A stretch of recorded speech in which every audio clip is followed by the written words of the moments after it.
जय हिंद दोस्तों, वंदे मातरम। पाकिस्तान में माइनॉरिटीज़ खासकर कि हिंदू और सिखों पर अत्याचार की खबरें तो आए दिन आती ही रहती हैं। लेकिन पड़ोसी मुल्क में मुस्लिमों का भी एक तबका ऐसा है जिसके साथ लगातार वहीं की सरकार उनके ऊपर जुल्म करती है। पंजाब प्रांत के दसका में प्रशासन ने अहमदिया मुसलमानों की 70 साल पुरानी एक मस्जिद को ढहा दिया, जिसका निर्माण देश के पहले विदेश मंत्री रहे जफरतुल्ला खान ने करवाया था। ये मस्जिद अहमदिया समुदाय का एक प्रमुख धार्मिक स्थल मानी जाती थी। नोटिस देने के 2 दिन के बाद बीते गुरुवार को इसे अवैध बताकर तोड़ दिया गया। प्रशासन का कहना है कि इस मस्जिद की वजह से सड़क पर करीब 13 फीट का अतिक्रमण हो रखा था। इस मस्जिद का निर्माण अहमदिया समुदाय से आने वाले जफरुल्ला खान ने करवाया था, जो कि 1947 से लेकर 1954 तक पाकिस्तान के पहले विदेश मंत्री रहे थे। बंटवारे से पहले उन्होंने वकील के तौर पर अहमदिया मुसलमानों के हक में काफ़ी आवाज़ें भी उठाई थी।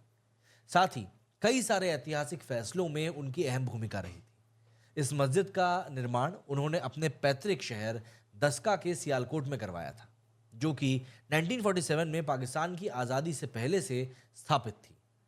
अहमदिया समुदाय के लोग 15 जनवरी को नोटिस के तहत अतिक्रमण वाली 13 फीट की जगह को हटाने को तैयार थे, लेकिन इन सब के बावजूद भी प्रशासन ने आनन फानन में पूरे के पूरे ढांचे को ही गिरा दिया। अब समुदाय के लोगों का कहना है कि गिराया गया ढांचा बंटवारे से पहले का बना था और पुलिस की मौजूदगी में उसे गिराया गया।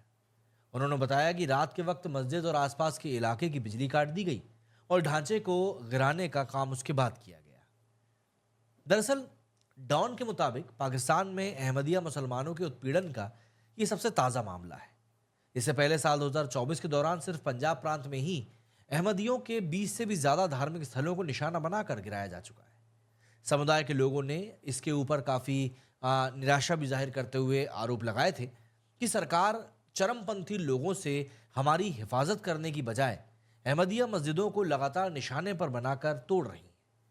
जमात अहमदिया पाकिस्तान के प्रवक्ता आमिर महमूद ने सरकार पर अहमदिया प्रॉपर्टी को लगातार टारगेट बनाने और उनकी कंप्लेंट्स को नज़रअंदाज करने का आरोप लगाया।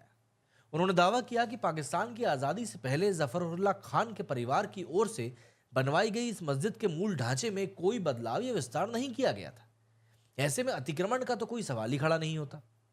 पाकिस्तान का कानून अहमदियों को मुसलमान तक मानता नहीं है और सरकार ने 1974 में एक संविधान संशोधन लाकर अहमदिया समुदाय को गैर मुस्लिम करार दे दिया था। इसके बाद से लगातार पाकिस्तान में अहमदियों पर जुल्म हो रहे हैं और उनके धार्मिक स्थलों को लगातार टारगेट किया जा रहा है। पाकिस्तान ही नहीं, भारत में भी अहमदिया समुदाय कट्टरपंथियों के निशाने पर रहते ही हैं और मुस्लिम समाज उन्हें अपनाने को तैयार नहीं होता। तो ऐसे में सवाल ये उठता है कि आखिर क्यों अहमदियाओं को अपनाया नहीं जाता है। तो देखिए, अहमदिया समुदाय की शुरुआत मिर्ज़ा गुलाम अहमद ने करी थी, जिनका कि जन्म पंजाब के कादियान में हुआ था। इस वजह से कई अहमदिया खुद को कादियानी भी कहते हैं। साल 1889 में गुलाम अहमद ने लुधियाना में खुद को खलीफा घोषित किया था। इसके बाद से ही कई लोग उनके अनुयायी हो गए और धीरे धीरे अहमदिया जमात बढ़ती चली गई। ये समुदाय सुन्नी मुस्लिमों की ही एक सब कैटेगरी माना जाता है, जो खुद को मुसलमान मानते हैं लेकिन मोहम्मद साहब को आखिरी पैगंबर नहीं मानते।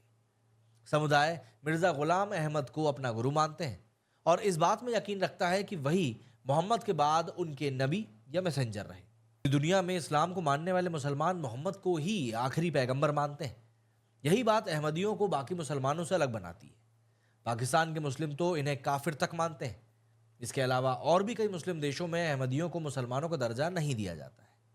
इवन सबसे बड़ी बात तो ये कि इनके हज पर जाने पर भी पाबंदी है। दरअसल पूरी दुनिया में मुस्लिम आबादी का करीब 1% हिस्सा अहमदिया का है, जिनकी कुल संख्या करीब 2 करोड़ के आसपास आती है। अकेले पाकिस्तान में ही 50 लाख के करीब अहमदिया मुस्लिम रहते हैं। इसके बाद नाइजीरिया और तंजानिया जैसे देशों का नंबर आता है। पाकिस्तान और भारत जैसे देशों में विरोध झेल रहे समुदाय को अफ्रीकी देशों में इतनी परेशानी का सामना नहीं करना पड़ता। दूसरी तरफ सऊदी अरब भी इन्हें मुस्लिम नहीं मानता। यही वजह है कि समुदाय के हज जाने पर भी रोक है।